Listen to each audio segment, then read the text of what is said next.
জীবনের সকালবেলা সূর্য উঠে ওঠে, বিকালবেলা সূর্য ডুবে ডুবে, মাঝখানের দ্বীপ প্রহরে সূর্য তেজ দেয়, আলো দেয়।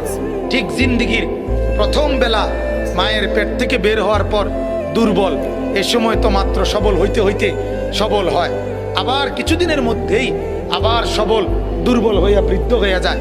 মাঝখানের টাইম তো অল্প কয়দিন, দ্বীপ প্রহর।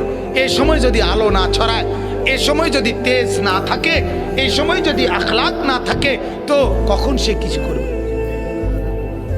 বলেন আমারে, বলেন মিয়া।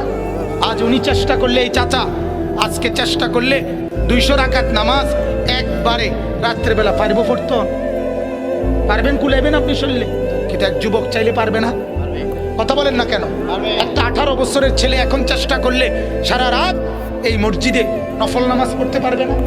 আল্লাহ তাকে এই শক্তি দিছে, সে এই অফুরন্ত শক্তি নষ্ট করে দিয়েছে শুধু এই ছবি